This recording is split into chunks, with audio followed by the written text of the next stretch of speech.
London, spring of 1887. Julia Ashford had spent 12 seasons being overlooked by every eligible gentleman in society, until the night she danced with Charles Whitmore, and the most powerful duke in England watched from across the ballroom with eyes that burned. Howard Blackwell did not chase women. He did not feel jealousy. He did not make promises he could not keep. But when he leaned close enough for her to feel his breath and whispered those 5 words, "You will still be mine," Julia's carefully invisible life shattered into something dangerous, intoxicating, and utterly inevitable. The invitation arrived on a Tuesday morning, cream paper with gold embossing that caught the spring light. Julia Ashford held it between her fingers, reading the elegant script, though she had memorized every word after the first glance. "Lord and Lady Worthington request the pleasure of your company at a spring ball." Her mother stood by the drawing-room window, pretending to examine the garden, but watching Julia's reflection in the glass. Margaret Ashford had perfected this observation over 12 seasons, learning to read her daughter in the set of her shoulders, the tilt of her head. "Julia, read the invitation aloud, please." Julia complied, her voice steady and pleasant, trained to betray nothing. When she finished, she set the card on the mahogany table with deliberate care. "The Worthington ball is always well attended," Margaret said, turning from the window. Her silk morning dress whispered as she moved. "The Duke of Ravenswood is expected to make an appearance this year." Julia's hands remained still in her lap, but something flickered behind her eyes, quickly extinguished. Howard Blackwell. The name carried weight in every drawing-room in London, spoken with reverence, fear, or foolish hope. "How interesting," Julia replied, her tone giving away nothing. Margaret sat beside her daughter. They had played this game for 12 seasons now, both knowing the truth but never speaking it plainly. Julia was educated, accomplished, beautiful in a quiet way that should have been an asset, but her father's fortune was modest, his title unremarkable. And Julia herself possessed a mind too sharp, a wit too quick, seeing through pretense in ways that made ambitious mothers uncomfortable. At 26, Julia had learned to be invisible by necessity. "You look lovely in blue," Margaret said softly, touching Julia's hand. "The sapphire silk we commissioned would be perfect." Julia met her mother's eyes and saw the hope there, carefully contained but impossible to hide. After 12 seasons, hope had become fragile, handled like porcelain that might shatter. "Then blue it shall be," Julia said, squeezing her mother's fingers gently. 3 days later, Julia stood before her mirror as her lady's maid fastened the last button. The sapphire dress hugged her frame before falling in elegant folds, deepening the grey of her eyes to something almost luminous. Her dark hair was arranged in intricate curls, a few tendrils left loose to soften the severity. She looked beautiful.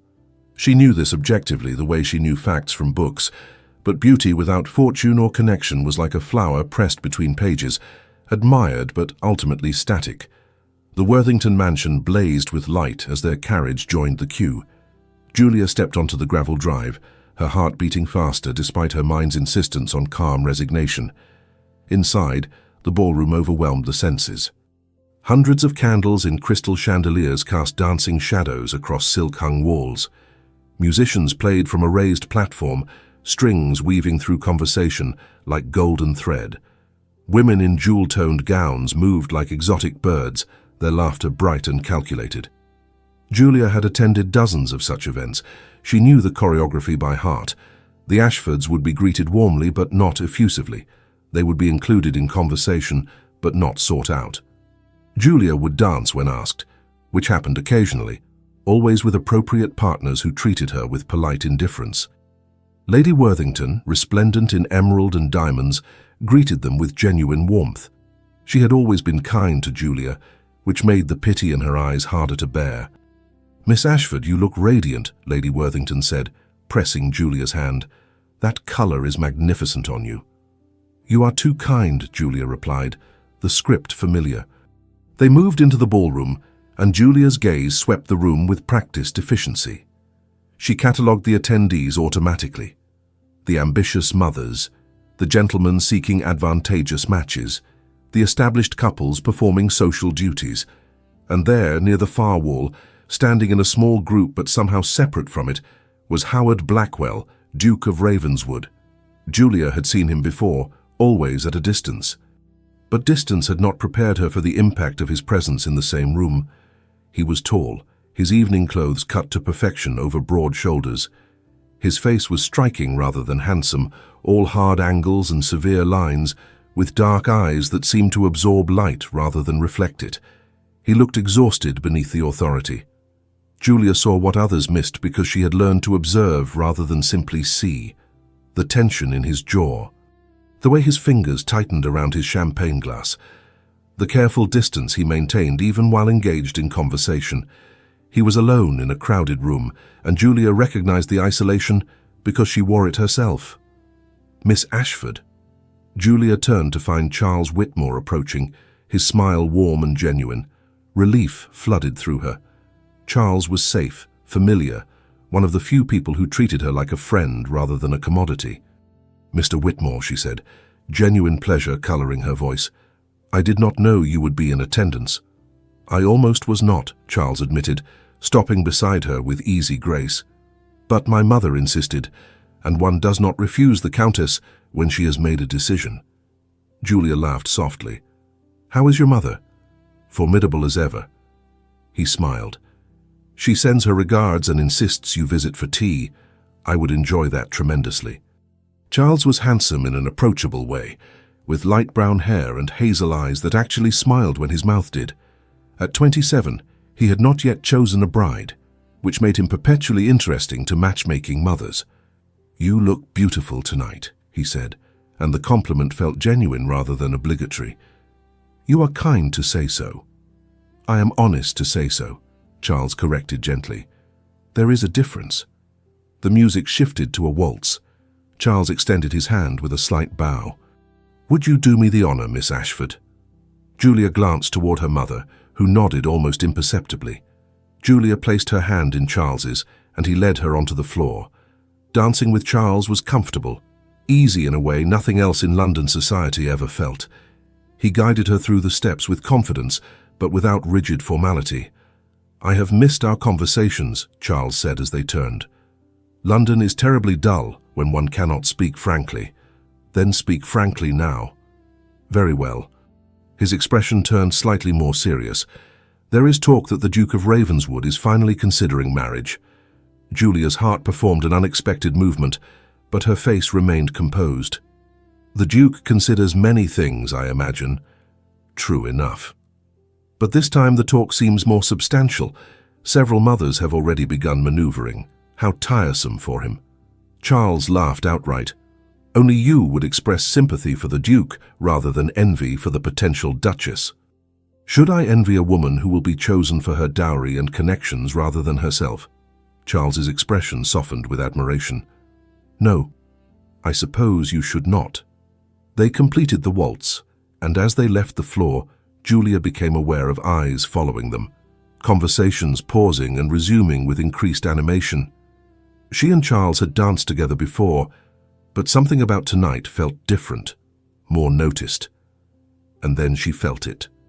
A gaze heavier than the others, weighted with something she could not name. Julia glanced toward the far wall and found Howard Blackwell watching her directly. His dark eyes held hers for 3 heartbeats, his expression unreadable but intensely focused. Then he looked away, returning his attention to his companions, and Julia released a breath she had not realized she was holding. Charles noticed the exchange, his eyebrows rising slightly. "Well," he murmured. "That was unexpected." "What was?" "The Duke rarely notices anyone at these events. He attends out of obligation but remains deliberately removed." "Perhaps he was simply looking in our direction," Julia suggested, though her pulse had not yet returned to normal. "Perhaps," Charles agreed, but his tone suggested he believed otherwise. The evening continued. Julia danced twice more, made appropriate conversation, played her role with 12 seasons expertise. But she remained aware of Howard Blackwell's presence, like a lodestone pulling at her attention. She did not look at him directly again, but she knew where he stood, when he moved, whom he spoke with. Near midnight, as Julia accepted a glass of champagne from a passing servant, she felt someone stop just behind her left shoulder. The air changed, became charged with something electric. A voice, low and controlled, spoke near her ear. "Miss Ashford?" Julia turned and found herself looking up into Howard Blackwell's face. Up close, he was even more imposing, his presence filling her awareness until the ballroom seemed to recede. "Your Grace," Julia managed, her voice steady despite her racing heart. She executed a perfect curtsy. Howard's dark eyes studied her with an intensity that felt almost physical. "I have noticed you dancing this evening. You move with considerable grace." "You are kind to say so," Julia replied automatically. "I'm not kind," Howard said flatly. "I am observant." The correction hung between them, sharp and unexpected. Julia found herself reassessing, looking at him more directly. His face was harder up close, as though carved by years of control and responsibility. But his eyes were not cold. They were tired, guarded, watchful. "I beg your pardon, Your Grace. I meant no offense." "None taken." Howard's gaze shifted briefly toward where Charles stood in conversation. "Mr. Whitmore is a friend of yours." It was not quite a question. "He is, yes. We have known each other for several years. He seems quite attentive." There was something in the way Howard said it, a subtle sharpening that Julia could not interpret. She met his eyes again and saw something flicker there, quick as lightning. "Mr. Whitmore is kind to all his acquaintances," Julia said evenly. Howard's jaw tightened almost imperceptibly. "I see." The moment stretched between them, tension building like storm clouds. Julia had the strange sensation of standing at a precipice. Then Howard stepped back slightly, the spell breaking. "Good evening, Miss Ashford." "Good evening, Your Grace." He turned and walked away. Julia watched him go, her champagne glass trembling in her hand. Margaret appeared at her elbow, eyes wide. "Did the Duke of Ravenswood just speak to you?" "Yes. He commented on my dancing." Margaret's hand found Julia's arm, squeezing gently. "Oh, my dear." Julia shook her head, refusing to let hope take root. "It meant nothing, Mother. He was simply being polite." But as they prepared to depart, Julia caught sight of Howard one final time. He stood near the card-room entrance, and he was watching her again, with that same intense, unreadable expression. Their eyes met across the crowded ballroom, and for just a moment, Julia saw something that made her breath catch. Recognition. Interest. Something darker and more complicated that she had no name for. Then someone spoke to him, breaking the connection, and Julia turned away, her heart pounding like a trapped bird. In the carriage home, her parents discussed the evening in pleased tones. Julia sat in silence, watching London pass in shadows and gaslight. She told herself the encounter meant nothing, that his attention would move elsewhere by morning. But when she closed her eyes that night, she saw his face.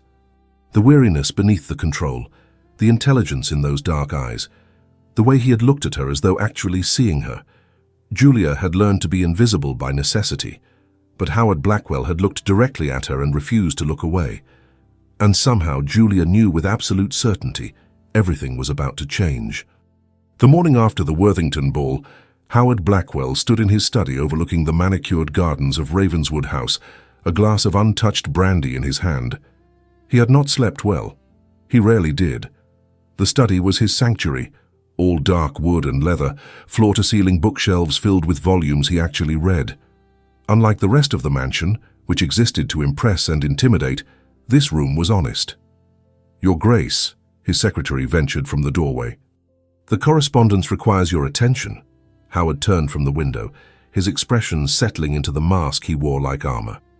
"Leave it on the desk, Matthews." Matthews deposited a silver tray laden with invitations, then retreated with practiced efficiency. Howard approached the desk but did not sit. He stood looking at the pile of cream-colored envelopes, each one a demand on his time, his presence, his name. Dinner parties, political gatherings, marriage proposals thinly disguised as social invitations. At 29, Howard had been Duke of Ravenswood for 7 years since his father's sudden death.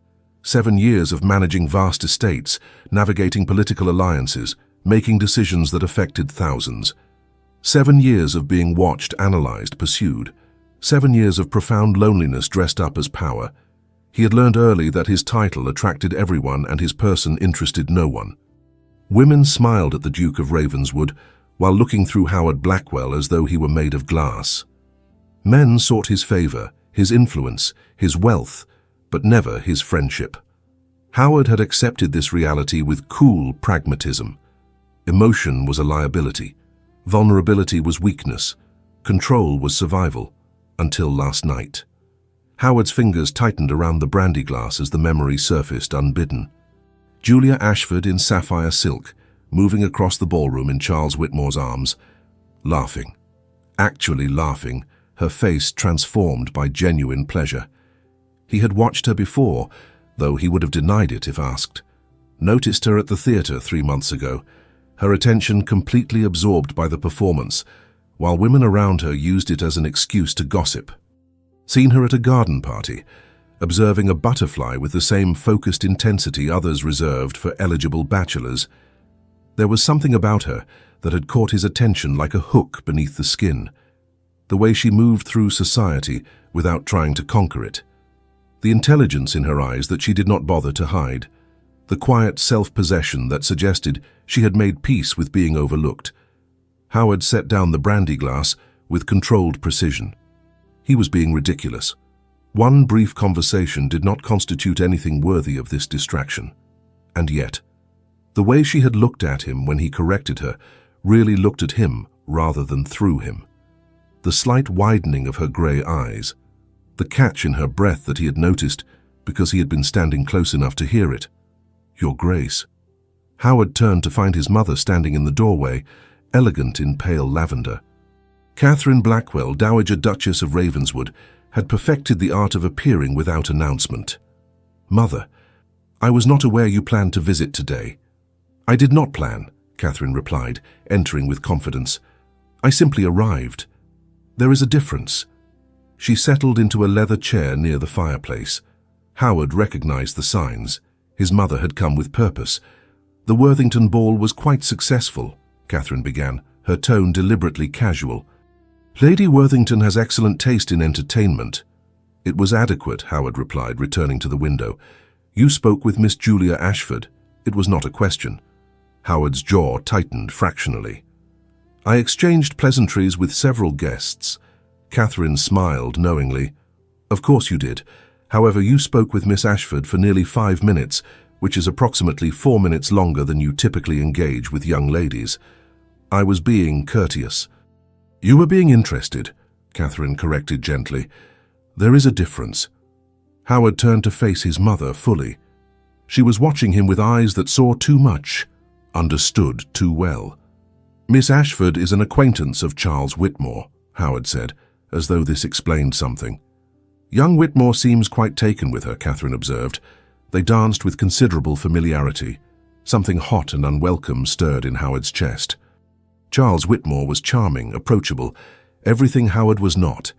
The kind of man women actually wanted rather than simply pursued for advantage. "Whitmore is free to dance with whomever he pleases," Howard said, his tone colder than intended. "As are you," Catherine replied smoothly. "When was the last time you danced at a ball, Howard?" The question landed like a stone in still water. Howard could not remember. Dancing required proximity, conversation, the pretense of enjoyment. "My presence is sufficient." "Your isolation is noted," Catherine countered, her voice softening. "Darling, I understand the burden you carry, but you are not simply a title. You are a man who deserves more than duty and loneliness." Howard's hands clasped behind his back. "I am not lonely. I am occupied." "There is a difference," Catherine said, rising from her chair. She crossed to him and placed a hand on his arm. "Miss Ashford seems like an intelligent young woman. Perhaps worth knowing beyond a 5-minute conversation." "She is unremarkable," Howard lied, the words tasting false. Catherine's smile was gentle and terribly perceptive. "If that were true, you would not be standing here defending your indifference." She left without waiting for a response. Howard remained by the window, his reflection ghost-like in the glass. The next 3 days passed in their usual rhythm: estate meetings, political consultations, investment reviews. Howard moved through his responsibilities with mechanical efficiency, his mind curiously detached. On the 4th day, an invitation arrived that changed everything. Lady Hartwell requests the honor of your presence at an evening of music and conversation. Howard nearly declined automatically. Lady Hartwell's gatherings were notorious for matchmaking ambitions, intimate affairs designed to throw eligible parties together under the guise of cultural appreciation. But something made him pause. He scanned the guest list included on the second page. There, midway through the names, Miss Julia Ashford and family. Howard stared at the elegant script, his pulse doing something irregular and unwelcome. This was absurd. He was the Duke of Ravenswood. He did not rearrange his schedule based on the potential presence of a woman he had spoken to once. Matthews, Howard called, his decision made before his rational mind could interfere. Send my acceptance to Lady Hartwell. After Matthews departed, Howard returned to the window watching afternoon light play across the gardens. Somewhere in London, Julia Ashford was going about her day, completely unaware that she had disrupted the careful control Howard had spent 7 years constructing. He told himself this was simple curiosity, a passing interest that would fade upon further acquaintance. But as he stood in his study, surrounded by the trappings of power, Howard acknowledged a truth he had been avoiding. For the first time in 7 years, he wanted something beyond duty. He wanted to see if the intelligence he had glimpsed in Julia's eyes was real, if her quiet self-possession was genuine or performance, if she would look at Howard Blackwell the same way she had looked at Charles Whitmore, with warmth and actual interest. The wanting felt dangerous, unfamiliar, entirely outside his control, and Howard Blackwell had built his entire existence on control. 5 days after the Worthington Ball, Howard stood in Lady Hartwell's music room, champagne in hand, searching the gathered guests with practiced subtlety. Julia had not yet arrived. Howard had positioned himself near a Grecian column that offered an unobstructed view of the entrance. Lady Hartwell had decorated her home in classical style, all white marble and gold accents. Your Grace, what a pleasure to have you join us. Howard turned to find Lady Hartwell approaching, her smile radiant with triumph. She had been trying to lure him to her gatherings for 2 years. Lady Hartwell, your home is as beautiful as ever. You flatter me, she said, clearly delighted. The evening's entertainment will feature Miss Pemberton on pianoforte, and Lord Ashton will recite poetry. I am certain it will be exceptional, Howard replied, the lies smooth on his tongue. Lady Hartwell moved on, and Howard resumed his vigil. When Julia finally entered 15 minutes later, Howard felt the shift in the room's energy. She wore deep, wine-colored silk that made her skin luminous, her dark hair arranged simply but elegantly. She was not the most elaborately dressed woman present, but she commanded attention through presence rather than display, and she entered on Charles Whitmore's arm. Howard's fingers tightened around his champagne flute with enough force that he feared the crystal might shatter. He forced himself to relax, to breathe, to maintain the expression of polite disinterest he had perfected. But inside, something primitive and unwelcome was awakening. Charles was leaning close to Julia, whispering something that made her smile, that same genuine smile Howard had witnessed at the Worthington Ball, the smile that transformed her entire face. Howard set down his champagne with deliberate care and began moving through the room with purpose. If Julia Ashford thought she could ignore the Duke of Ravenswood, she was about to discover otherwise. The music was about to begin, but Howard had every intention of disrupting the performance. Because watching Julia smile at Charles Whitmore had crystallized something Howard had been denying. He wanted her, not casually, not temporarily. And Howard Blackwell always claimed what he wanted. Lady Hartwell's music room glittered with candlelight, the golden glow reflecting off mirrors and crystal. Julia stood near a window overlooking the garden, acutely aware of Charles beside her, and equally aware of Howard Blackwell's presence across the room. She had felt his gaze the moment she entered. It was impossible not to. The Duke of Ravenswood commanded attention simply by existing, his dark evening clothes and severe bearing making him stand out even in a room full of aristocracy. You seem distracted, Charles observed quietly, offering her a glass of champagne from a passing servant's tray. Julia accepted it with a grateful smile, not distracted, simply taking in the atmosphere. Lady Hartwell has outdone herself. She always does when she wants to impress someone, Charles said, his tone carrying subtle amusement. I suspect tonight's guest of honor is standing near the Grecian column, looking as though he would rather be anywhere else. Julia's eyes flicked toward Howard before she could stop herself. He was indeed standing with rigid posture, his expression carved from marble, speaking with an elderly lord who seemed oblivious to the Duke's complete disinterest. He does not enjoy these gatherings, Julia said softly. No one enjoys these gatherings, Charles corrected, but most of us pretend better. The Duke has never bothered with pretense. There was something almost admiring in Charles's voice. Julia studied her friend's profile, noting the ease with which he moved through the world, the natural charm that made people gravitate toward him. You like him, Julia said, surprised by the observation. Charles turned to her, eyebrows raised. The Duke? I respect him. There is a difference. Ravenswood is perhaps the most honest man in London, which makes him dangerous to those who traffic in lies. And what do you traffic in, Mr. Whitmore? Charles's smile widened, genuine and warm. Hope, Miss Ashford. I traffic in hope that perhaps society is not entirely composed of calculated matches and strategic alliances. Before Julia could respond, Lady Hartwell's voice rang through the room, clear and commanding. My dear friends, if you would please find your seats, our entertainment is about to begin. The guests moved with practiced efficiency toward the rows of gilded chairs arranged before a magnificent pianoforte.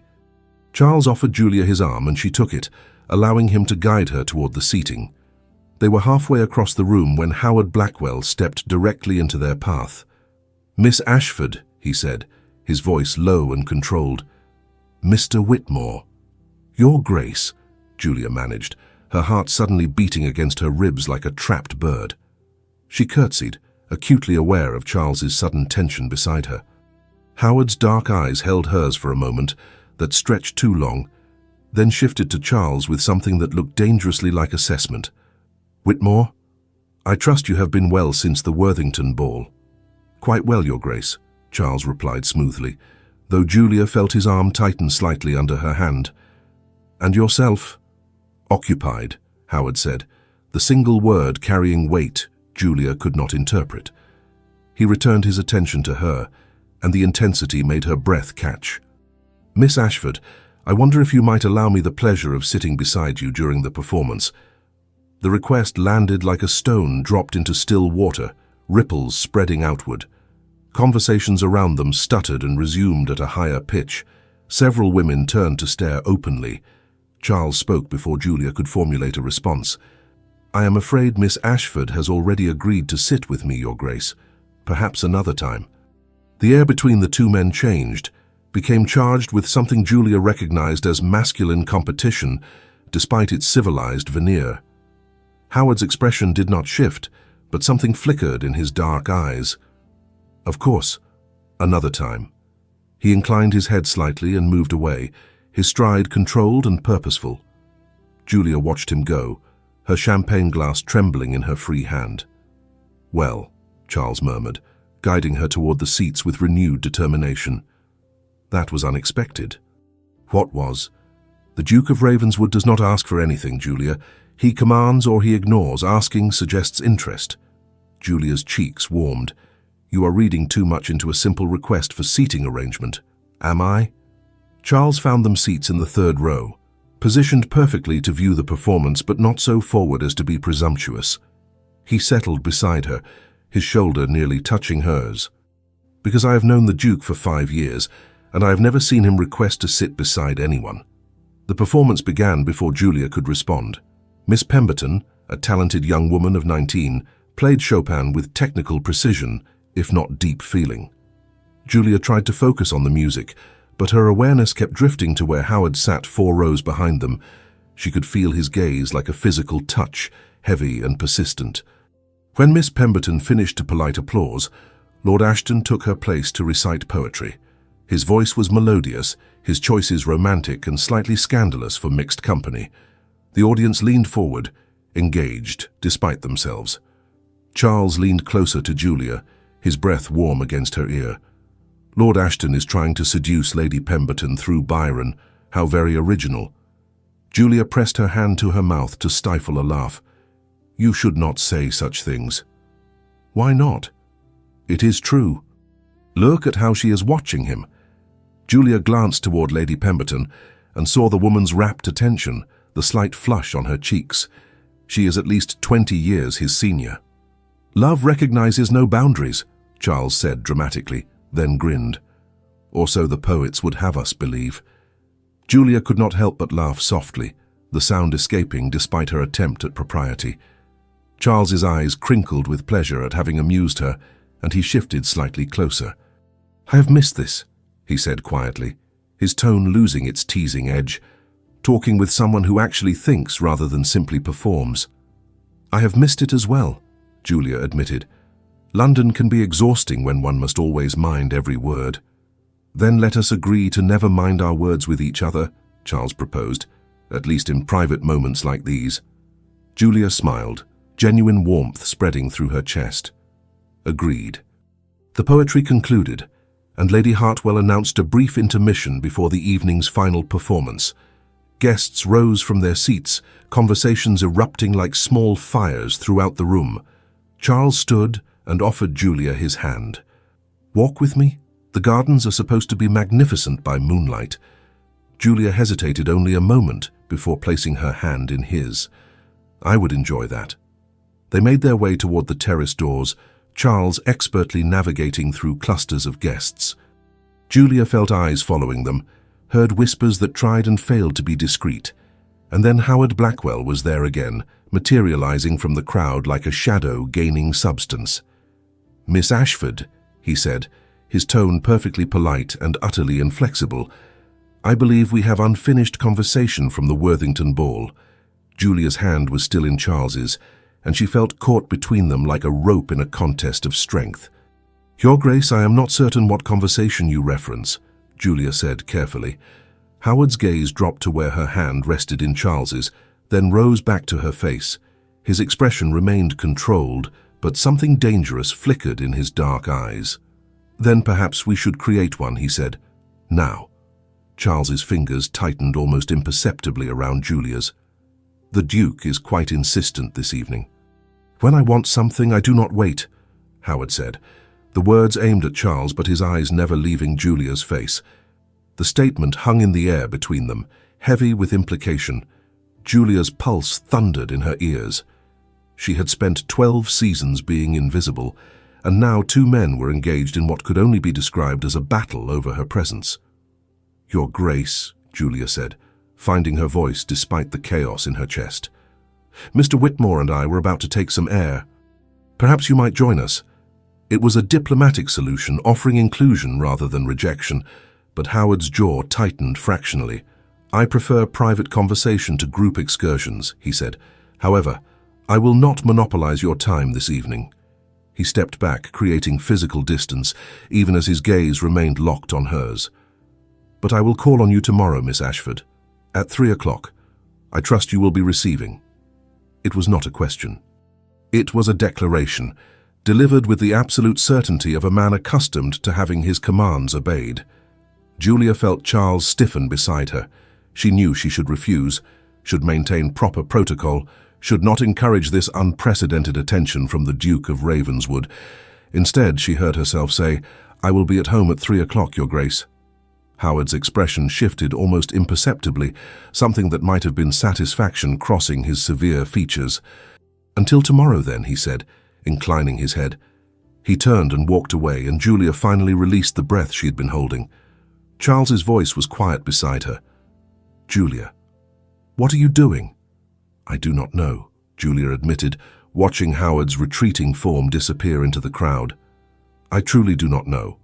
The Duke of Ravenswood does not call on young ladies, Charles said, his tone carefully neutral. He does not court.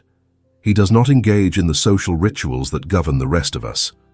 Then perhaps he is changing, Julia suggested, though her own words sounded uncertain even to her ears. Or perhaps, Charles said softly, you have changed something in him. They stood together in the candle-lit room, the sounds of society swirling around them, and Julia felt the ground shifting beneath her feet. Because tomorrow at 3 o'clock, Howard Blackwell would arrive at her door, and Julia had no idea what would happen when he did. But as she let Charles guide her finally toward the terrace, as she felt the cool night air on her heated cheeks, Julia acknowledged a truth she had been avoiding. For the first time in 12 seasons, she felt seen, not by Charles, whose friendship she treasured but whose attention felt comfortable and safe, but by Howard Blackwell, whose gaze had promised something Julia could not name but desperately wanted to understand. The evening continued around them, music and conversation, and the elaborate dance of London society. But Julia barely noticed any of it, because in less than 24 hours, everything was about to change. And this time, Julia had chosen to let it happen. Julia stood before her bedroom mirror at 2:30, her lady's maid adjusting the pearl buttons on her afternoon dress for the third time. The pale green muslin was modest, appropriate for receiving callers, but Julia could not stop her hands from trembling. "Miss Julia, you look lovely," her maid said gently. "Please try to remain still." "I am sorry, Mary," Julia whispered, forcing her hands to her sides. Downstairs she could hear her mother directing the servants, ensuring the drawing room was perfect. Margaret Ashford had been in a state of controlled euphoria since Julia announced that the Duke of Ravenswood would be calling at 3 o'clock. "The Duke of Ravenswood," Margaret had repeated, her hand pressed to her chest. "Calling on you, specifically on you." Julia had not mentioned the tension at Lady Hartwell's gathering, the way Howard and Charles had circled each other like predators. She had simply stated the facts, and her mother had done the rest. The clock in the hallway chimed 3:15.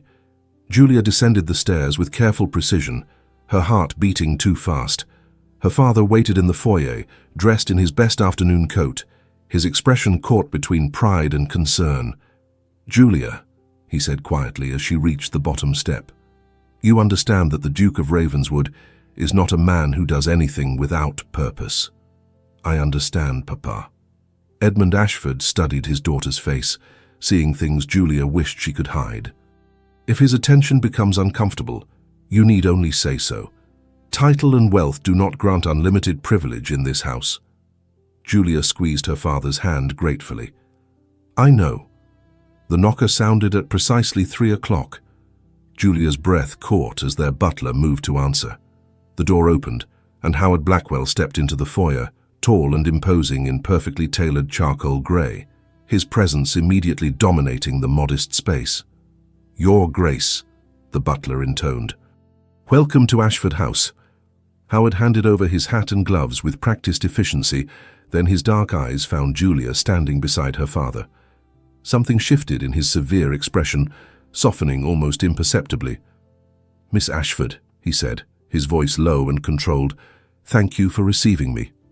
"Your Grace," Julia managed, executing a curtsy, "may I present my father, Mr. Edmund Ashford?" Howard turned his attention to Edmund, extending his hand. "Mr. Ashford." "I appreciate your hospitality." Edmund shook the Duke's hand, his expression carefully neutral. "Any friend of my daughter's is welcome in our home."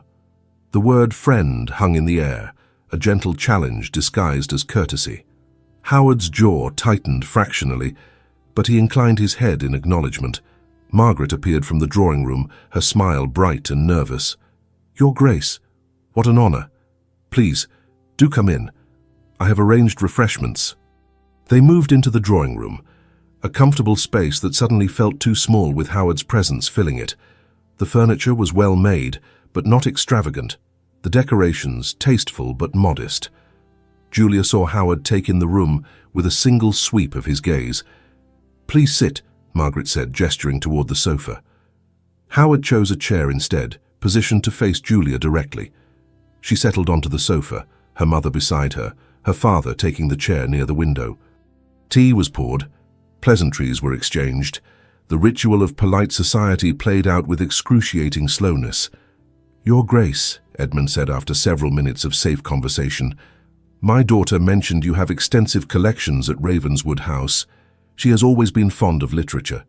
Howard's gaze shifted to Julia, intensity returning.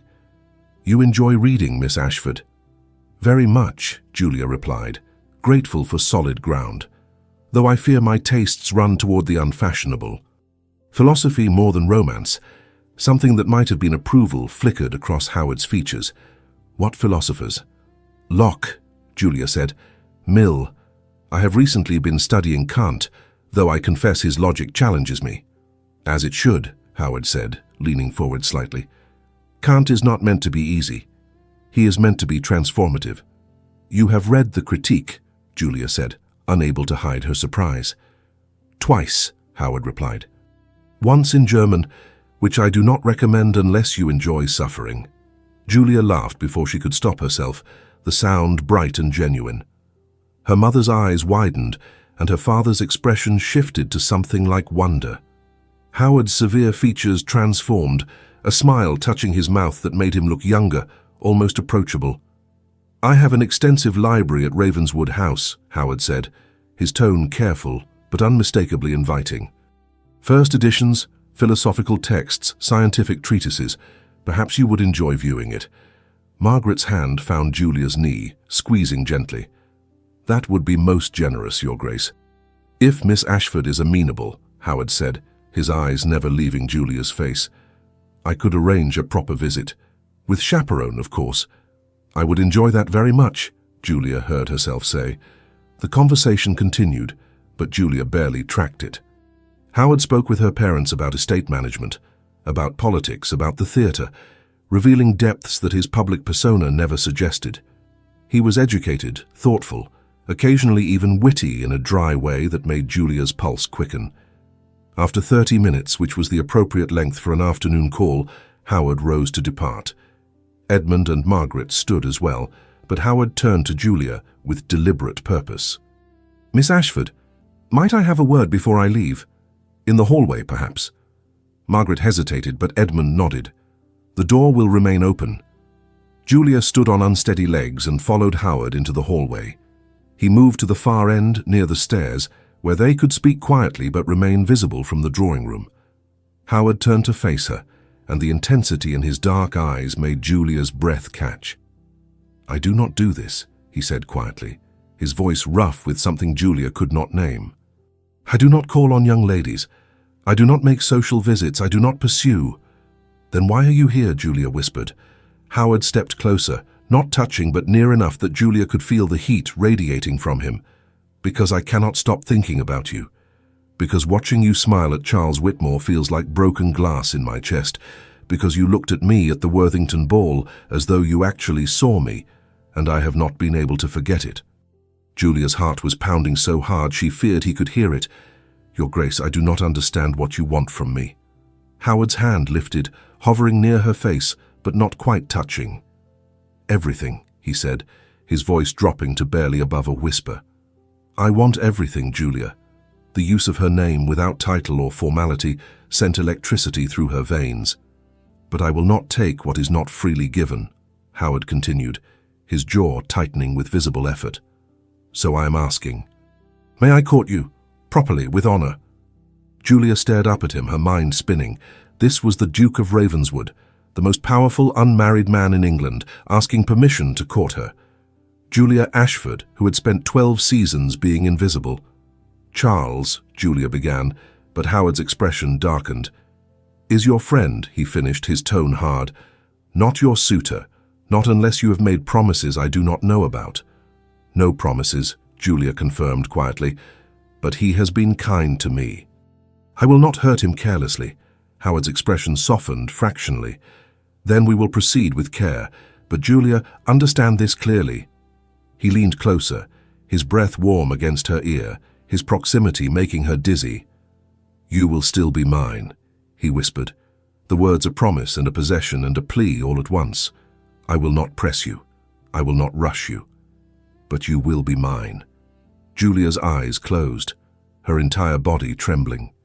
When she opened them again, Howard had stepped back, his control reasserted like armor sliding back into place. Think about my invitation to visit Ravenswood House, he said, his tone returning to formal courtesy. I will send word regarding arrangements. He bowed slightly, then turned and walked toward the door. The butler appeared with his hat and gloves, and Howard accepted them with barely a glance. At the threshold, he paused and looked back. His dark eyes found Julia's one final time, and the heat in them made her knees weak. Then he was gone, the door closing behind him with quiet finality. Julia stood in the hallway, her hand pressed to her racing heart, Howard's whispered words echoing in her mind.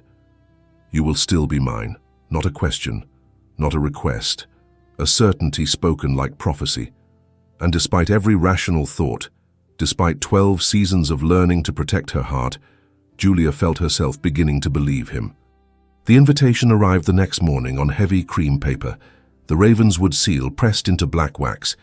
Julia held it carefully as her mother read over her shoulder. The Duke of Ravenswood requests the pleasure of Miss Julia Ashford's company for a viewing of the Ravenswood Library collection. Thursday next, 2 o'clock. Mrs. Margaret Ashford's attendance as chaperone is most welcome. The Ravenswood Library is legendary, Margaret whispered. No one outside the family has been invited in years. Julia set the invitation down carefully, her mind still replaying Howard's whispered words from yesterday. You will still be mine. The butler appeared in the doorway. Miss Julia, Mr. Charles Whitmore has called. Shall I show him in? Julia's stomach tightened. Charles had called every day this week, but she had not seen him since Lady Hartwell's gathering, since Howard had staked his claim so publicly. Yes, please show him in. Charles entered the drawing room with his usual easy grace, carrying a package wrapped in brown paper. But Julia noticed the tension around his eyes, the careful way he smiled. Miss Ashford, he said, bowing. Mrs. Ashford, you look lovely as always. Margaret stood, her expression knowing. Mr. Whitmore, how kind of you to call. I must see to some household matters. Julia, I will be in the morning room if you need me. She departed with obvious deliberation, leaving the door appropriately ajar. Charles waited until her footsteps faded before speaking. I brought you something, he said, offering the package. I saw it at the bookseller's and thought of you immediately. Julia unwrapped it carefully, revealing a leather-bound copy of John Stuart Mill's On Liberty. Her breath caught. Charles, this is a first edition. I know how much you admire Mill's work, Charles said, watching her face.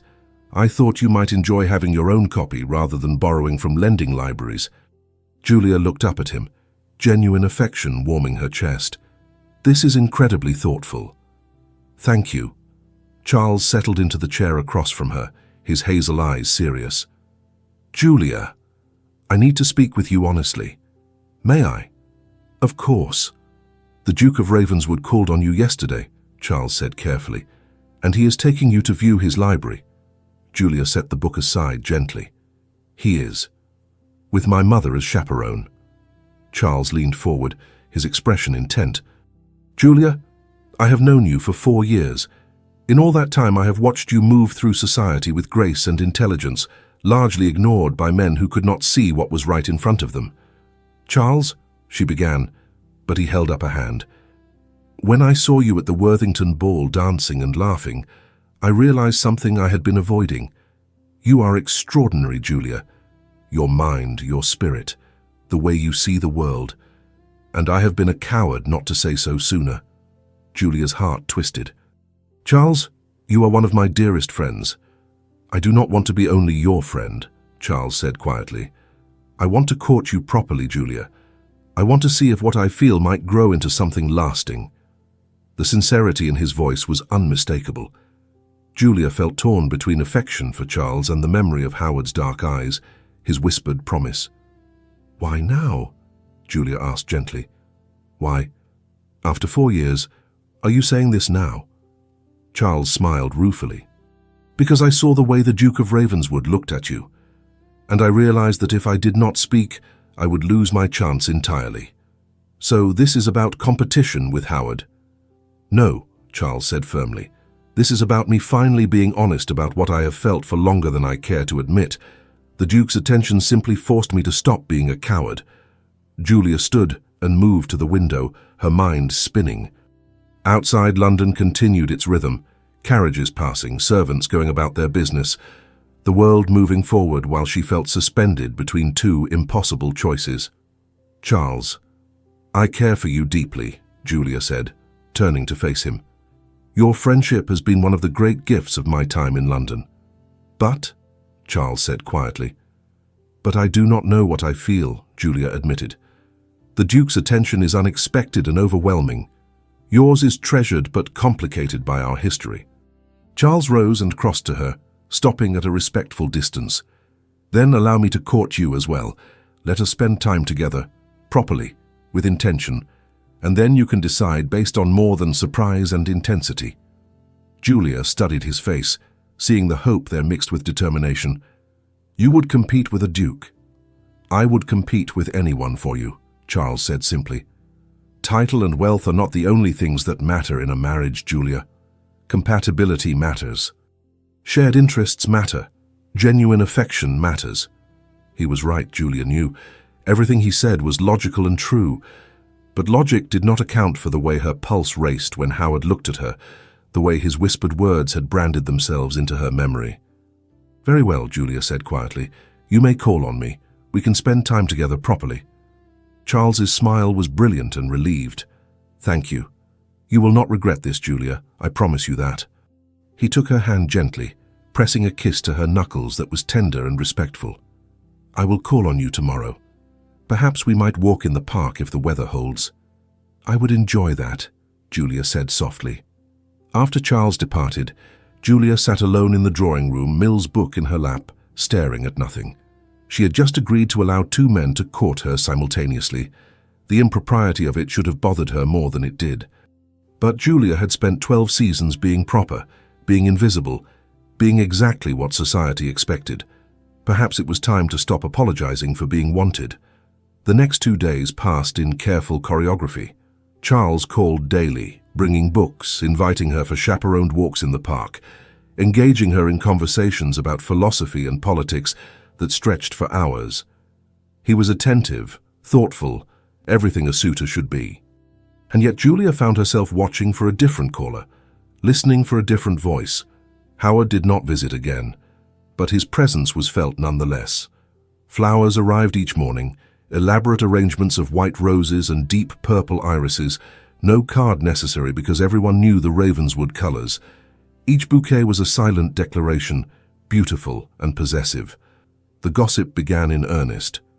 Julia Ashford, invisible for 12 seasons, was now being courted by both Charles Whitmore and the Duke of Ravenswood. The scandal delighted some, horrified others, and fascinated everyone. On Wednesday evening, as Julia prepared for bed, she stood at her window looking out over London's gaslit streets. Tomorrow at 2 o'clock she would enter Ravenswood House. She would be alone with Howard, save for her mother's chaperoning presence. The thought sent electricity through her veins. Charles offered comfort, compatibility, genuine affection built on years of friendship. It was safe, logical, everything a sensible woman should want. But Howard offered something else entirely, something that made her heart race and her breath catch, something dangerous and thrilling and utterly beyond her experience. Julia pressed her hand to the cool window glass, watching her breath fog the surface. Tomorrow, she would step into Howard's world.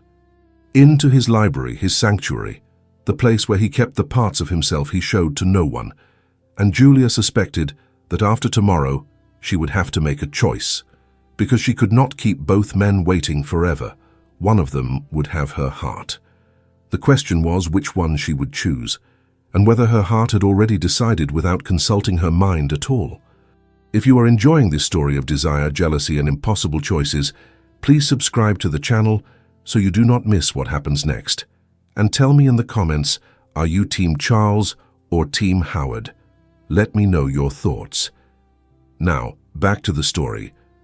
Ravenswood House rose before Julia like a monument to power, all pale stone and towering columns, windows gleaming in the afternoon sun. The carriage rolled to a stop before the massive entrance, and Julia felt her mother's hand squeeze hers gently. "You look pale, dear," Margaret whispered. "Are you quite well?" "I am nervous," Julia admitted. "That is understandable," Margaret said, her expression soft with understanding. "But remember, you are under no obligation beyond viewing a library." Julia nodded, though her racing heart suggested otherwise. The door opened, and a footman in Ravenswood livery helped them down. The entrance hall was breathtaking, all marble floors and soaring ceilings, a grand staircase curving upward like a work of art. Paintings in gilded frames lined the walls, ancestors watching with severe expressions. "Miss Ashford, Mrs. Ashford, welcome to Ravenswood House." Julia turned to find Howard descending the staircase, his presence commanding even in his own home. He wore a dark blue coat that brought out the intensity of his eyes, his expression controlled but something burning beneath the surface. "Your Grace," Julia managed, executing a curtsy. "Thank you for receiving us."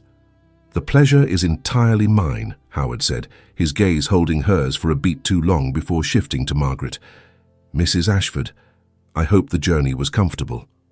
"Very much so," Margaret replied, her tone warm but watchful. Howard gestured toward the hallway. "The library is on the second floor, if you will follow me." They ascended the grand staircase, Julia acutely aware of Howard walking beside her, so close she could feel the heat radiating from him. Margaret followed at a discreet distance, playing her role as chaperone with subtle expertise. The library doors were 12 feet tall, carved oak with brass handles. Howard opened them with a slight flourish, and Julia's breath caught. The room was magnificent. 2 stories of floor-to-ceiling bookshelves, a spiral staircase leading to a second-level gallery, afternoon light streaming through tall windows. Leather chairs and reading tables were arranged with careful precision.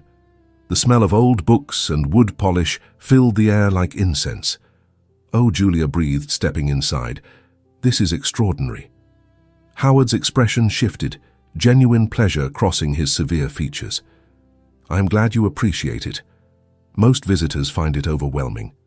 "Most visitors do not love books the way I do," Julia said, moving toward the nearest shelf, her fingers trailing along leather spines. Margaret settled into a chair near the window with a book, positioned to observe but giving them space. Howard moved to Julia's side, close enough that his sleeve brushed hers. "The philosophy section is here," Howard said, gesturing to several shelves. "First editions mostly, some quite rare." Julia scanned the titles, recognizing works she had only read in borrowed copies. "May I?" "Please," Howard said. "Handle them as much as you like." Julia pulled down a volume of Kant, opening it carefully. The pages were pristine, the binding perfect. She looked up at Howard with wonder. "You have read all of these?" "Most of them," Howard admitted. "The library was my refuge growing up. My father believed idle hands invited trouble, so he encouraged my reading. It was perhaps the only gift he gave me that I treasured." There was something in his voice, a hint of old pain carefully controlled. Julia set down the Kant and turned to face him fully. "You did not get along with your father." It was not a question. Howard's jaw tightened fractionally. "My father was a duke first and a parent second," Howard said carefully. "He taught me duty, responsibility, the weight of the title. But he did not teach me how to be anything beyond those things." "Is that why you are so controlled?" Julia asked quietly. "Because he taught you that emotion was weakness?" Howard's dark eyes studied her face with intensity that made her pulse quicken. "You see too much, Julia Ashford. Or perhaps you hide too much, Howard Blackwell." The use of his name without title seemed to shake something loose in him. Howard stepped closer, and Julia's back pressed against the bookshelf. "Do you want to know why I brought you here?" Howard asked, his voice low and rough. "Why I could not wait another day to see you?" Julia's breath came faster. "Tell me." "Because watching Charles Whitmore touch you, smile at you, bring you gifts, is driving me mad," Howard said, the words emerging like a confession forced from him. "Because I have spent 7 years being perfectly controlled, perfectly rational, and then you walked into a ballroom and destroyed all of it." "Your Grace," Julia whispered, her heart pounding. "Howard," he corrected. "When we are alone, call me Howard." His hand lifted, hovering near her face. "Julia, I need you to understand something. Charles Whitmore is a good man. Kind, charming, everything society says a husband should be." Julia waited, barely breathing. "But he will never want you the way I do," Howard continued, his voice dropping to barely above a whisper. "He will never wake up thinking about the way you tilt your head when you are considering something. He will never memorize the exact shade of gray in your eyes. He will never feel like his chest is being crushed every time another man makes you smile." "How do you know what Charles feels?" Julia managed. "Because I have watched him with you," Howard said. "He cares for you genuinely." "But it is comfortable affection, Julia. Safe friendship elevated to courtship. What I feel is not safe, it is not comfortable, it is consuming. Julia's hands pressed against the bookshelf behind her, needing support. And what do you expect me to do with that information? Choose, Howard said simply. Choose him and his comfortable friendship, or choose me and this terrifying, overwhelming thing that I cannot name but cannot deny. That is not fair, Julia protested. You are asking me to decide based on intensity rather than compatibility. I am asking you to be honest about what you actually want, Howard countered. Not what you think you should want, not what is sensible or appropriate. What you want. His hand finally made contact, fingers brushing her cheek with devastating gentleness. Julia's eyes closed, sensation overwhelming thought. When Charles touches you, does your heart race like this? Howard asked, his thumb tracing her jawline. Does your breath catch? Do you forget where you are? Julia opened her eyes and met his gaze directly. No. Howard's expression transformed, satisfaction and relief, and something darker all mixing together. Then you already know your answer, Julia. You are simply afraid to admit it. I am afraid, Julia agreed quietly. You are the Duke of Ravenswood. You could have anyone. Why would you want me? Howard's other hand came up, framing her face gently. Because you are the only person in 7 years who has looked at me and seen Howard instead of the title. Because you challenge me. Because you are brilliant and brave and so beautiful, it hurts to look at you sometimes. Your Grace, Margaret's voice called from across the library, carefully warning them of propriety's limits.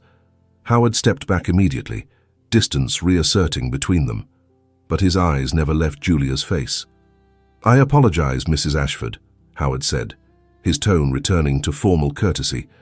I was showing Miss Ashford some of the rarer volumes. Of course, Margaret said smoothly, though her knowing expression suggested she understood exactly what had transpired. Howard guided them through the rest of the library, showing Julia treasures that should have captured her full attention. But she barely saw them, her mind replaying his words, his touch, the raw honesty in his voice. When the visit concluded, Howard walked them to the entrance hall. Margaret moved toward the door to speak with the waiting footman, giving them a final moment. Julia, Howard said quietly, I am not asking you to decide today. Take time. Spend it with Whitmore if you must. But know this. He leaned close, his breath warm against her ear. I will not share you forever. Eventually you will have to choose. And when you do, I intend to make certain you choose me. Julia turned her head slightly, their faces inches apart. And if I choose Charles? Howard's jaw tightened, pain flashing across his features before control reasserted itself. Then I will respect your decision. But I will also know that you chose safety over truth, comfort over passion. And that will be your burden to carry, not mine. He stepped back, bowing formally. Thank you for visiting, Miss Ashford. I hope the library met your expectations. It exceeded them, Julia said softly, in every way. In the carriage home, Margaret was blessedly quiet, allowing Julia to process what had happened. But as they neared Ashford House, she finally spoke. The Duke is in love with you, she said simply. You understand that, yes? Julia's head turned sharply. Love? He spoke of wanting, of intensity, not love. Margaret smiled gently. My dear, men like the Duke of Ravenswood do not know how to speak of love. They speak of possession, of need, of consuming desire. But it is all the same thing, dressed in language they can control. Julia stared out the window, watching London pass. And Charles. Charles offers genuine affection, Margaret said carefully, the potential for a comfortable life with a kind man. It is not a small thing, Julia. But it is not what Howard offers. No, Margaret agreed, it is not. That evening Julia sat at her writing desk, Mill's book open before her. Charles had given her On Liberty, a text about freedom, individual choice, the importance of personal autonomy. The irony was not lost on her, because choosing between Charles and Howard was not about books or philosophy or compatibility. It was about choosing between the woman she had been for 12 seasons and the woman she was becoming. And Julia suspected that the woman she was becoming could never be satisfied with comfortable affection when she had tasted consuming desire. Tomorrow, Charles would call again. He would be kind and thoughtful and everything she had once thought she wanted. And Julia would have to find the courage to tell him the truth, that her heart had already made its choice, even if her mind was still terrified of what that choice meant. A knock on Julia's bedroom door interrupted her thoughts. Her mother entered, expression gentle but serious. "Charles is downstairs," Margaret said quietly. "He has asked to speak with you privately." Julia's stomach twisted. She had known this conversation was inevitable. She descended the stairs, finding Charles in the drawing room by the window. He turned when she entered, his smile warm but his eyes shadowed. "Julia," he said, "thank you for seeing me." They sat, and for a moment, neither spoke. "I have been thinking about us," Charles began carefully. "About what I asked of you. I meant everything I said about caring for you, Julia, but I have been lying to myself about something important. What is that?" "I am not ready," Charles admitted. "I care for you deeply, truly. But there is a difference between caring and being ready to commit to forever. When I saw the Duke looking at you, I panicked. I thought I was going to lose you, and it forced me to examine what I actually felt." "And what do you feel?" "I feel genuine affection," Charles said softly. "The kind that comes from years of friendship. But Julia, I do not feel the kind of love that makes a man willing to give up everything else. And you deserve that kind of love." Julia's eyes stung with unexpected tears. "You are being incredibly kind about this." "I am being honest," Charles corrected. "And Julia, I need you to be honest as well. Do you love the Duke?" "I do not know if what I feel is love," Julia said carefully. "It is too new, too overwhelming to name clearly." "But you feel something for him that you do not feel for me," Charles said. Julia met his eyes, refusing to hide behind lies. "Yes." Charles stood and took her hand gently. "The Duke is not an easy man, Julia, but he also loves you. I have never seen him look at anyone the way he looks at you. That kind of passion is rare. It would be a shame to walk away from it simply because it frightens you."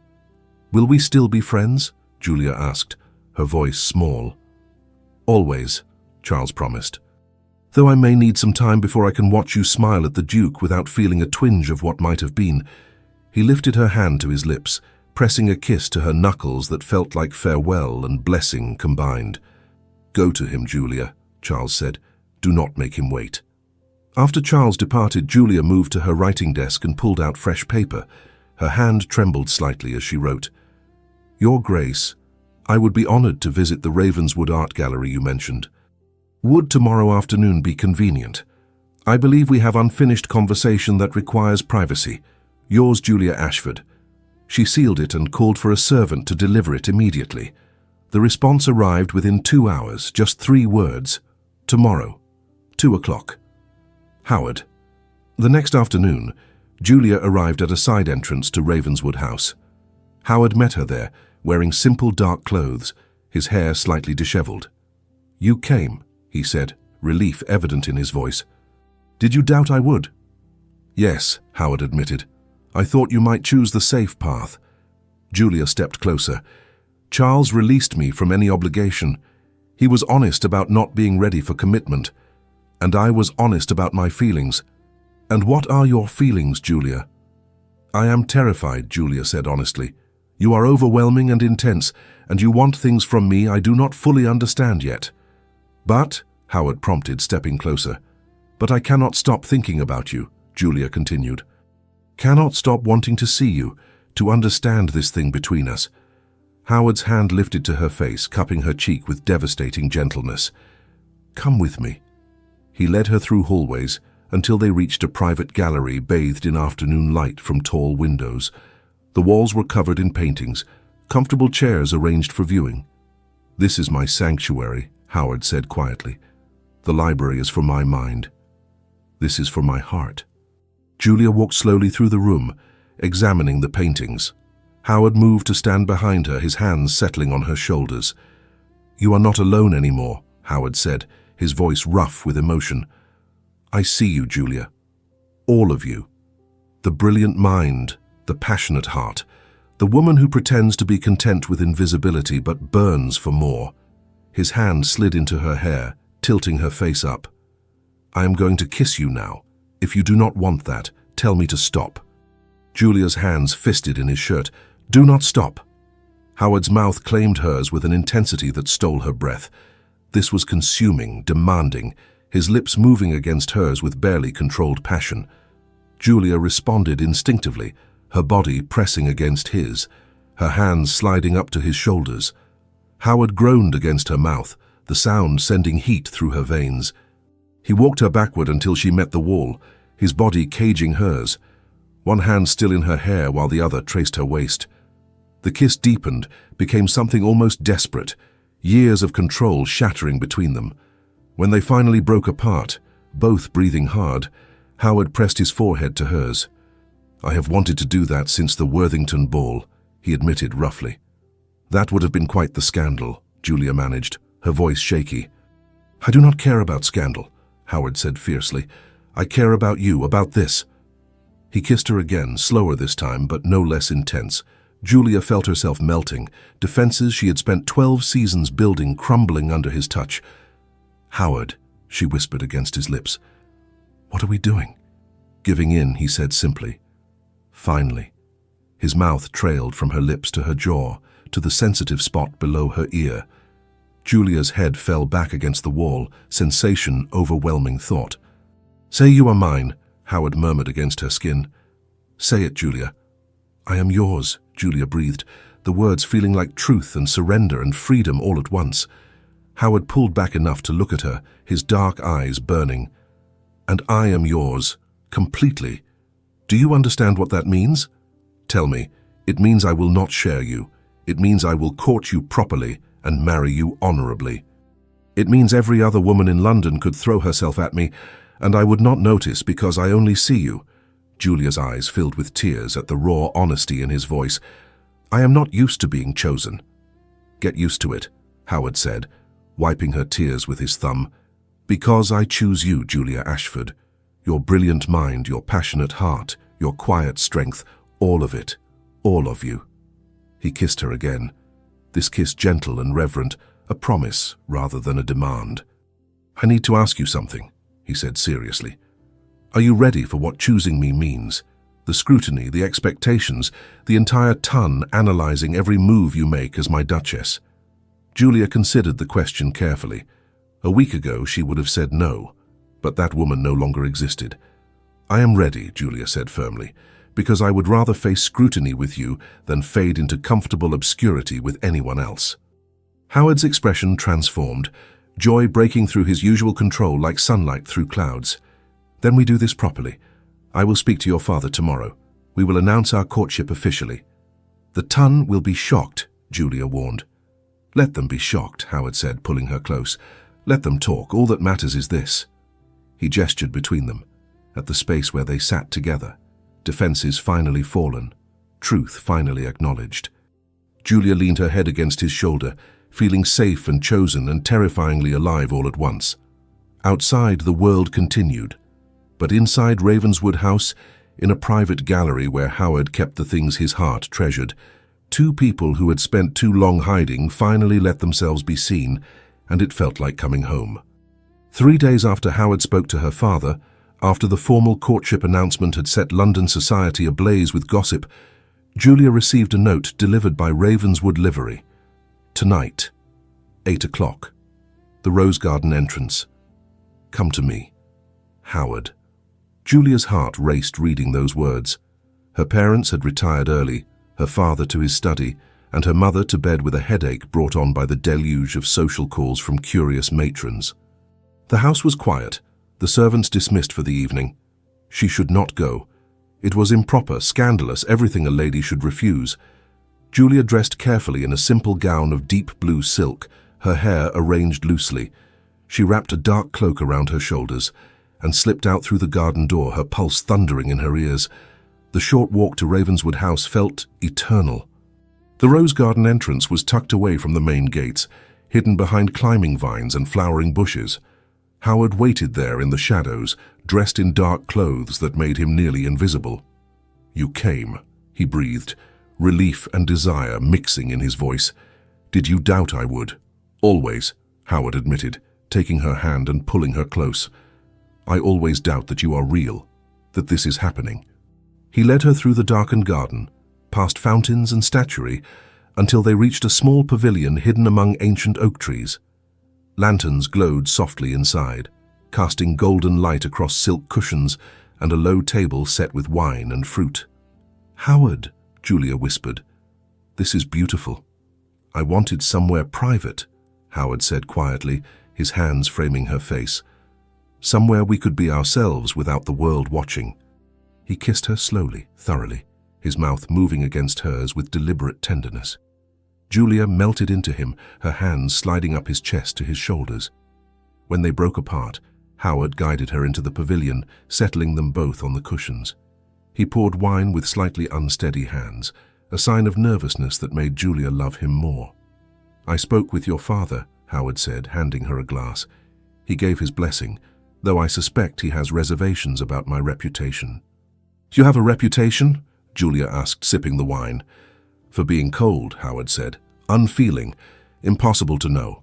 Your father worried I might treat you as a possession rather than a partner. And what did you tell him?" Howard set down his glass and took both of Julia's hands in his. "I told him the truth, that you have become essential to me, that I would spend my life ensuring your happiness, that loving you has made me human again." Julia's breath caught. "Loving me?" Howard's expression was vulnerable in a way she had never seen. "Yes, Julia, I love you. I have been fighting it, trying to maintain control, but the truth is, I lost that battle the moment you looked at me at the Worthington ball." Tears slipped down Julia's cheeks. "I love you too. It terrifies me, but I love you." Howard pulled her into his arms, holding her as though she might disappear. "Do not be terrified. I have you. I will always have you." He kissed her again, this kiss deeper, more demanding. Julia's fingers tangled in his hair, pulling him closer. Howard groaned against her mouth, his control beginning to fracture. "Julia," he breathed, his lips trailing down her neck. "Tell me to stop. Tell me we should wait." Julia's head fell back, sensation overwhelming thought. "I do not want you to stop." Howard pulled back enough to look at her, his dark eyes searching hers. "Are you certain? Because once we cross this line, Julia, there is no going back." "I am certain," Julia whispered. "I want this. I want you." Howard's expression transformed, desire and love and reverence all mixing together. "Then let me show you how much I love you." His hands moved to the buttons at the back of her dress, unfastening them with careful precision. Julia trembled as the fabric loosened, sliding from her shoulders. Howard's fingers traced her collarbone, her shoulder, the curve of her arm, each touch deliberate and worshipful. "You are so beautiful," he murmured, his voice rough with emotion. "So perfect." Julia's hands found the buttons of his shirt, fumbling slightly in her nervousness. Howard helped her, shrugging out of the fabric until his chest was bare. Julia's breath caught at the sight of him, lean muscle and warm skin. "Touch me," Howard said softly. "Do not be afraid." Julia's fingers explored tentatively, tracing the planes of his chest, feeling his heart racing beneath her palm. Howard's eyes closed, his breathing becoming ragged. He lowered her gently onto the cushions, his body covering hers, careful not to crush her with his weight. His mouth found hers again, kissing her with increasing urgency while his hands explored, learning the curves of her body through the thin fabric of her chemise. "Julia," Howard breathed against her lips. "My Julia. Mine." "Yours," Julia confirmed, her hands sliding into his hair. "Always yours." Howard's fingers found the ties of her chemise, loosening them slowly. Julia felt air against her skin, vulnerability and desire mixing in her chest. But Howard's expression held only reverence, no judgment or impatience. "Perfect," he whispered, his hand cupping her breast gently. "You are perfect." His mouth followed where his hands led, kissing her throat, her collarbone, lower. Julia gasped at the sensation, her back arching instinctively. Howard's hands steadied her, his touch both possessive and tender. "I love you," he murmured against her skin. "I love you, Julia." The final barriers between them fell away gradually, Howard moving with careful deliberation, watching her face for any sign of discomfort. When they finally joined, Julia's eyes filled with tears at the overwhelming intimacy of it, the sense of completion. Howard stilled, his forehead pressed to hers, his breathing ragged. "Are you well? Did I hurt you?" "No," Julia whispered, her hands framing his face. "No, you did not hurt me. This is beautiful." Howard began to move, slowly at first, then with increasing urgency as Julia responded beneath him. Their bodies found a rhythm together, pleasure building between them like a crescendo. Julia's hands gripped Howard's shoulders as sensation overwhelmed her, waves of pleasure crashing through her body. Howard followed moments later, her name on his lips like a prayer. They lay together in the aftermath, Howard's weight warm and solid above her, both breathing hard. He rolled to the side, pulling her with him, keeping their bodies connected. "I love you," Howard said again, his hand stroking her hair. "I will love you until my last breath, Julia." Julia nestled against his chest, listening to his heartbeat gradually slow. "I love you too. So much it frightens me." "Do not be frightened," Howard murmured, pressing a kiss to her forehead. "We are in this together now."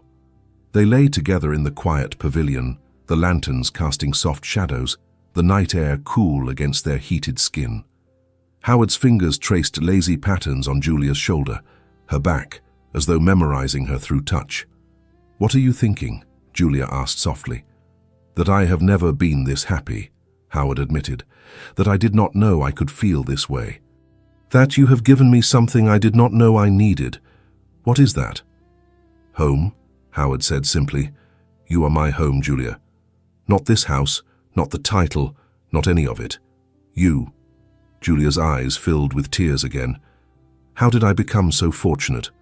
Howard pulled back enough to look at her, his expression serious. "I am the fortunate one. You could have chosen safety, chosen Whitmore, chosen invisibility. But you chose me. You chose this terrifying, overwhelming thing between us." "I could not choose anything else," Julia said honestly. "You became inevitable." Howard kissed her again, this kiss slow and deep and full of promise. When they finally separated, he reached for the discarded fabric of Julia's dress, helping her back into it with gentle hands. "I should return you home before your absence is noticed," Howard said reluctantly, "though everything in me wants to keep you here forever." "There will be other nights," Julia said, fastening buttons with unsteady fingers. "Once we are married." Howard's expression transformed with joy. "Yes, once we are married, and I intend to make that happen as quickly as propriety allows." "How quickly?" 3 weeks, Howard said firmly. "I will not wait longer than that, Julia. I want you as my wife, in my home, in my bed every night." Julia's cheeks flushed at the intensity in his voice. 3 weeks then. They walked back through the garden together, Howard's arm around her waist, neither willing to break contact. At the rose garden entrance, he pulled her close one final time. "Sleep well, my love," he murmured against her hair. "Dream of me. Always," Julia promised. She slipped back through the darkened streets to Ashford House, her body still humming with sensation, her heart so full it felt like it might burst. In her room, Julia stood before the mirror, seeing a different woman than the one who had left hours before. Her lips were swollen from kisses, her skin flushed, her eyes bright with joy and satisfaction. She was no longer invisible Julia Ashford, overlooked and resigned. She was Julia, beloved by Howard Blackwell, chosen and cherished and utterly transformed by love. And in 3 weeks, she would become his Duchess. The thought should have terrified her. Instead, it felt like the beginning of everything she had always wanted, but never dared to dream possible. Julia climbed into bed, Howard's words echoing in her mind. "You are my home." And as she drifted to sleep, Julia smiled, because she had finally found hers as well. The announcement of Julia and Howard's engagement appeared in the Times 3 days later, accompanied by the expected storm of gossip and speculation. The Duke of Ravenswood, London's most elusive bachelor, had chosen Julia Ashford, a woman of modest fortune who had spent 12 seasons in relative obscurity. Society did not know whether to be scandalized or enchanted. Julia sat in the Ashford drawing room, reading the 3rd letter of congratulations that morning when the butler announced an unexpected visitor. "Miss Julia, Lord Ashton is here to see you. He says it concerns Mr. Whitmore. Julia's stomach tightened with concern. Charles had been absent from social gatherings since their conversation, and she had worried about him despite everything. Please show him in. Lord Ashton entered, his expression grave. He was an older gentleman, a friend of Charles's family, and his presence suggested something serious. Miss Ashford, thank you for receiving me, he said, bowing formally. I come with a message from Charles Whitmore. Is he well? Julia asked immediately, rising from her seat. He is physically well, Lord Ashton said carefully. But he asked me to speak with you before he departs London. He is leaving for the continent tomorrow morning. Leaving? Julia's hand went to her throat. For how long? Indefinitely, Lord Ashton replied. He has secured a position with a publishing house in Paris. He says he needs distance, time to pursue his own path without the weight of London society. Julia sank back into her chair, guilt and sadness washing over her. This is because of me. Lord Ashton's expression softened. Miss Ashford, I have known Charles since he was a boy. What he is doing is not running away from you. It is running toward himself. He has always wanted to write, to travel, to live a life beyond what his family expected. Your situation simply gave him the courage to finally do it. But he seemed so hurt, Julia whispered. He was hurt, Lord Ashton confirmed gently. But he was also relieved, if I am being honest. Charles cared for you deeply, but the prospect of marriage had begun to feel like a trap rather than a joy. Your honesty freed him to acknowledge his own truth. Julia's eyes filled with tears. I never wanted to hurt him. And he knows that, Lord Ashton said, which is why he wanted me to give you this. He handed her a sealed letter. Julia took it with trembling fingers. After Lord Ashton departed, Julia opened the letter with careful hands. Dearest Julia, by the time you read this, I will be preparing to leave for Paris. Please do not feel guilt for my departure. You have given me a gift, though you may not realize it. When I saw you with the Duke, I understood something important. I have been living the life my family expected, rather than the life I wanted. I have been courting you not because my heart demanded it, but because it seemed like the sensible next step. But you deserve someone whose heart demands you, and the Duke's heart clearly does. I am leaving to pursue my writing, to see the world, to become the man I want to be, rather than the man society expects. Perhaps someday I will return, transformed and ready for the kind of love that makes a man willing to give up everything else. Be happy, Julia. Love the Duke with your whole heart, and know that our friendship, though it must change, will always matter to me. Your friend, always. Charles.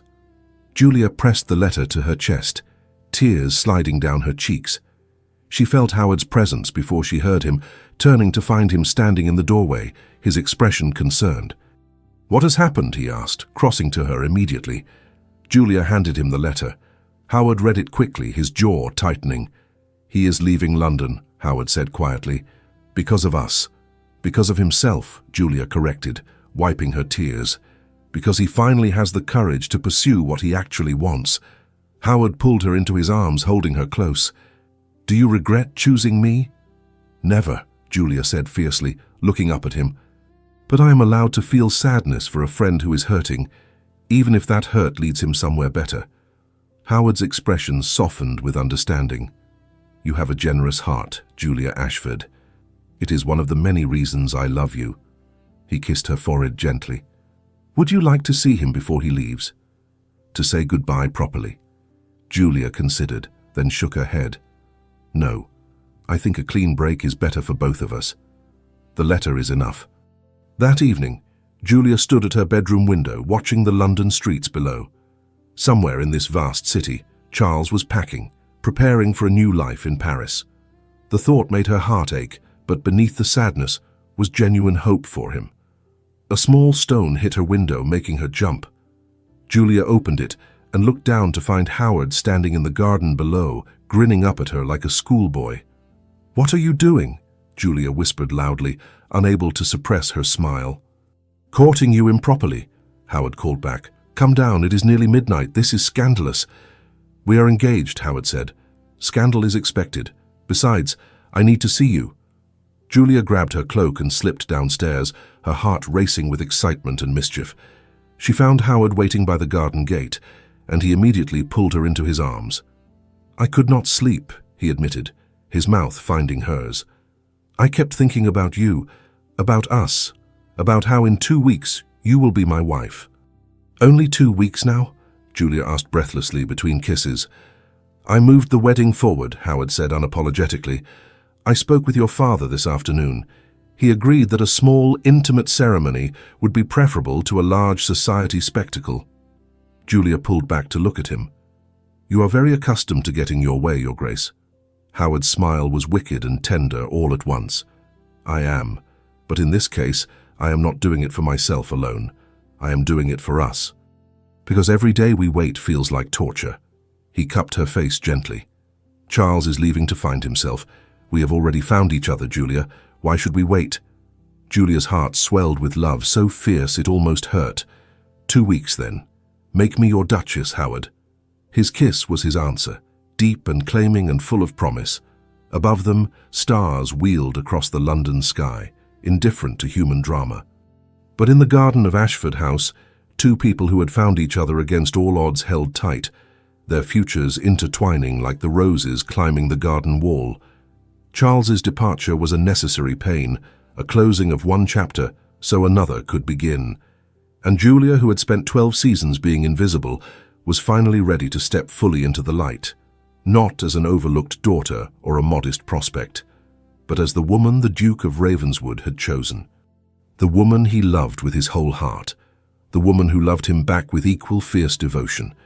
In 2 weeks, Julia Ashford would become Julia Blackwell, Duchess of Ravenswood, and the woman who had once been invisible would become impossible to overlook, not because of her title, but because she had learned to see herself through Howard's eyes, as extraordinary, as worthy, as loved, and that made all the difference. The morning of Julia's wedding dawned clear and bright, spring sunlight streaming through her bedroom windows. She stood before the mirror as her mother fastened the last pearl button on her ivory silk gown, the dress simple but elegant, befitting a small, intimate ceremony. "You look beautiful, my darling," Margaret whispered, tears shining in her eyes. "Your father and I are so proud of you." Julia met her mother's gaze in the mirror. "Are you certain?" "The gossip has been relentless. People say I trapped him, that I used Charles to make the Duke jealous." Margaret turned Julia to face her directly. "People will always talk, Julia. What matters is the truth.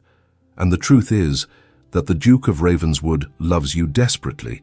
Anyone with eyes can see it." A knock on the door interrupted them.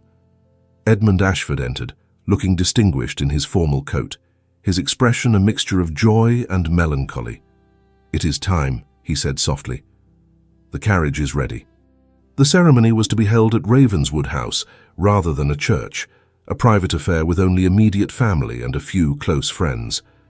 Howard had arranged everything with characteristic efficiency, bypassing the society spectacle that a ducal wedding typically demanded. As Julia descended the stairs of Ashford House for the last time as an unmarried woman, she felt the weight of the moment.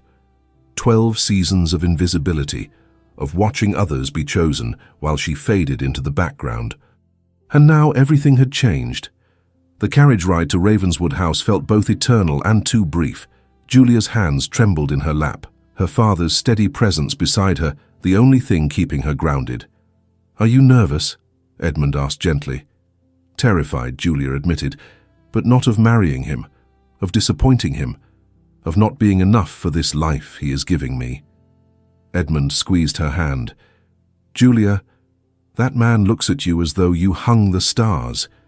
You could never disappoint him."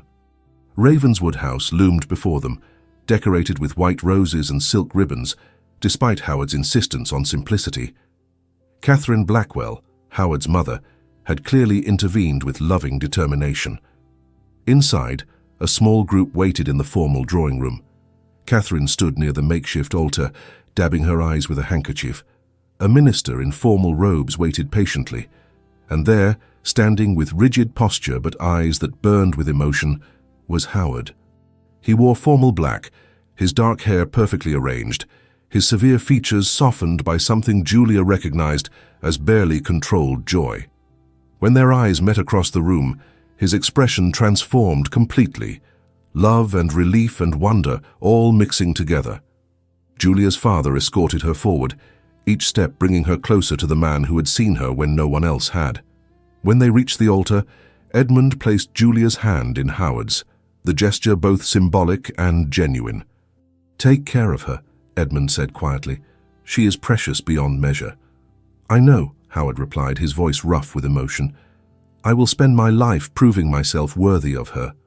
The ceremony began, the minister's words washing over Julia in a blur. She heard herself making vows, promising love and honor and fidelity, heard Howard's deeper voice responding with the same promises, his hand gripping hers as though afraid she might disappear. And then the minister was saying the final words. "You may kiss your bride." Howard's hands framed Julia's face with devastating gentleness. His kiss was tender and claiming all at once, a promise made public, a declaration that she was his and he was hers. When they broke apart, Catherine was crying openly, and even Edmund was wiping suspiciously at his eyes. "I present to you," the minister announced with quiet joy, "the Duke and Duchess of Ravenswood." The small gathering erupted in polite applause. Julia turned to face them as Howard's Duchess, no longer invisible Julia Ashford, but a woman transformed by love and choice. The wedding breakfast that followed was intimate and warm, more family gathering than formal affair. Catherine regaled them with stories of Howard as a serious child who preferred books to playmates. Edmund shared memories of Julia's insatiable curiosity, how she had learned to read at 4 and never stopped.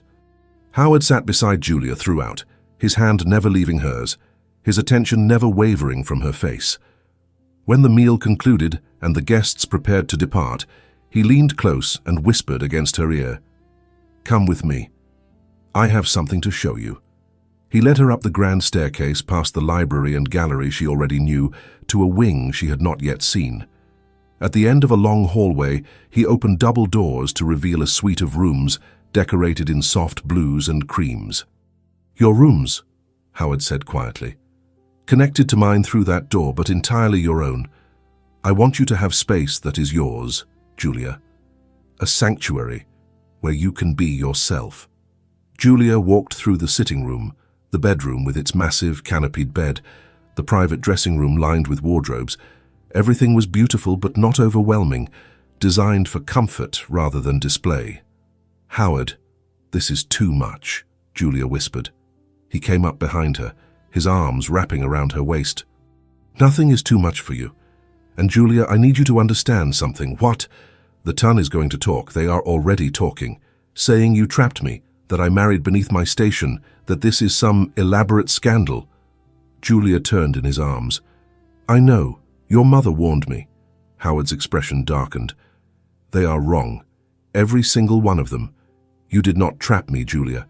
You freed me. You saw past the title to the man beneath, and you loved that man despite his flaws." "You have no flaws," Julia said, only half teasing. Howard's laugh was genuine and warm. "I have countless flaws. I am controlling, demanding, terrible at expressing emotion, but with you, I want to be better." He took her hand and led her to the window overlooking the gardens. "Do you remember the Worthington ball, when I first spoke to you? How could I forget?" "I watched you dance with Charles," Howard said quietly. "Watched you laugh and smile, and I felt something I had never experienced before. Jealousy. Pure, irrational, consuming jealousy. Is that when you decided you wanted me?" "No," Howard said, turning her to face him. "That is when I realized I was already lost. Because I had been watching you for months, Julia. Noticing you at the theater, at garden parties, everywhere you went. You were never invisible to me." Julia's eyes filled with tears. "I thought no one saw me." "I saw you," Howard said fiercely. "I always saw you. And when I whispered those words in the hallway, 'You will still be mine,' it was not arrogance, Julia. It was desperation. It was a man who had just discovered what he wanted most in the world and refused to let it slip away." He pulled her close, his forehead resting against hers. "You are mine now, legally, publicly, completely, and I am yours in the same measure." Julia's hands slid up to frame his face. "I love you, Howard Blackwell. Your intensity, your passion, the way you see me. All of it." Howard's kiss was his response, deep and thorough and full of promise. When they broke apart, both breathing hard, he swept her into his arms and carried her to the massive bed. "Now," he said, his voice dropping to that rough timbre that made her pulse race. "Let me show my Duchess exactly how much I love her." The afternoon sunlight streamed through the windows as Howard loved Julia thoroughly, tenderly, with a reverence that made her feel cherished beyond measure. Their bodies moved together with the familiarity of the pavilion night, but also something new, the security of vows made and promises kept. Afterward, they lay tangled together in the silk sheets, Howard's fingers tracing lazy patterns on Julia's shoulder. "What are you thinking?" Julia asked softly. "That I am the most fortunate man in England," Howard replied. "That somehow, against all logic, you chose me." "You made it impossible not to choose you," Julia said, pressing a kiss to his chest. "You were inevitable." Howard's arms tightened around her. "The Ton will never fully accept you, Julia. You know that, yes? They will always whisper that you married above your station." "Let them whisper," Julia said firmly. "I do not need their acceptance. I have yours, and that is enough." Howard pulled back to look at her, his expression serious. "You are extraordinary, Julia Blackwell. Do you know that?" "I am learning to believe it," Julia said softly. "Because you believe it so completely." A year later, Julia stood in the Ravenswood Portrait Gallery, watching as an artist put finishing touches on a painting. She wore deep sapphire silk, her dark hair arranged elegantly, her expression confident and serene. Beside her in the portrait stood Howard, his hand on her shoulder, his expression softer than any previous ducal portrait.